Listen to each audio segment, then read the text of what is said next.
Hello mga ating fukrat. So for today's video nga is chicharon naman ating lulutuin. Kaya tara samahan nyo ako magluto nito na para bang hindi nga din talaga sana ako magluluto nito kaso nga lang walang choice ang tao na to. Kasi ito yung ulam namin for today's video. Go! As support nga na yan, isalagay ko na lahat ng ingredients. Nilagay ko yung onion, yung ginger, yung bawang, at yung paminta. Yung ginamit ko lang paminta dyan is pamintang buo para perfect siya. Nilagyan ko din ng dahon ng laurel. At of course, asin. Paano magkakalasa yan kung hindi mo lalagyan ng asin? Hindi naman nag-isip yung tama. So since hindi ko in-expect na sobrang laki pala ng baboy, is nilipat ko na lang talaga siya sa kabilang kaserola kasi hindi siya nagkasya. Sorry. Pinakuloan ko lang siya ng 1 hour at pagkatapos ng 1 hour is ayan na, malambot na siya. So, pirprituhin na natin siya. Alam mo ba sa part na yun, takot ako kasi baka maputukan ako pero walang magagawa. Gawin na lang talaga to kasi para may content. Go! So, since mainit na yung kawali natin dyan, is naglagay din ako ng mantika dyan para magprito na tayo, kasi gusto ko nang matapos yung peligro na to.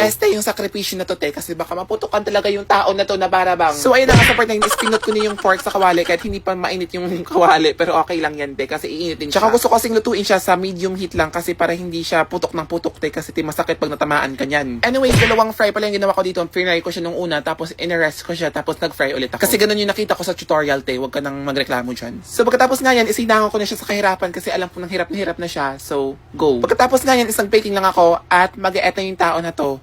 Go. Tignan mo naman kung gano'ng crispy yan, so free sarap. So, let's eat. And anyway, so mamimigay pa rin ako ng pajikas ngayong Pasko kasi nga, sobrang thankful ko sa inyo. Always ako namibigay ng pamasko basta sinusunod mo lang ang mechanics sa video na to. Ang kailangan mo lang gawin is follow me, i-share mo tong video na to at mag-react ka. Mag-register ka din sa link sa baba kasi baka ikaw na yung mabigyan ko at ikaw na yung next na pumaldo. Go. So, ayun na nga, ito na ang ating chicharon. Luto na siya. So, mag-i-eat na tayo. So, nag-prepare lang ako dito ng suka. As always, favorite natin yung suka. At, etong maraming onion. Kasi sobrang sarap ng mga gantong food pag maraming onion at cucumber. At parang may lumilipad na ve. Ito na ang ating pangmalakasang chicharon. Diba? Sobrang, look at that. Ang crispy niyan, Diba? Oh my God. Ang sarap. Yung isa.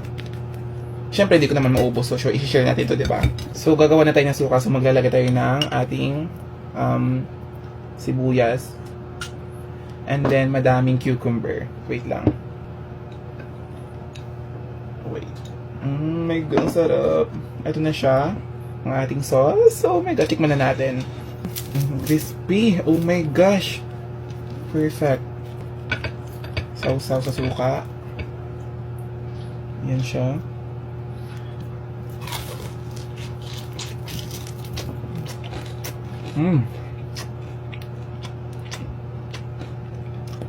Tikman naman natin na walang suka.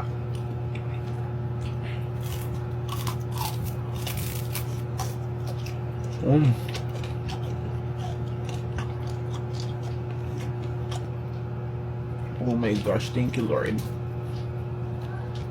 Mas madaming suka, mas masarap at madaming cucumbers. Yan.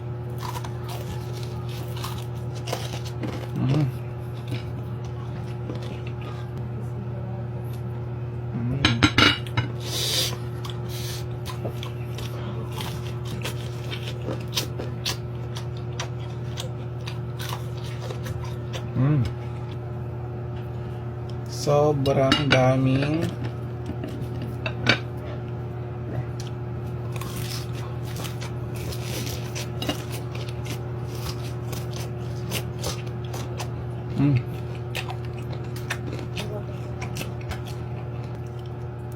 ano?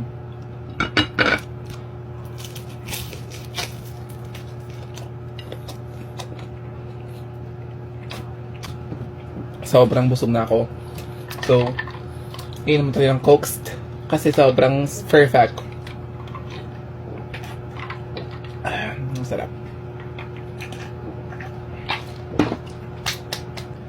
So, thank you so much for watching. Hope na na-enjoy nyo itong video na to at sana nabusog kayo kahit hindi naman talaga. Go! So, hope to see you soon. Bye!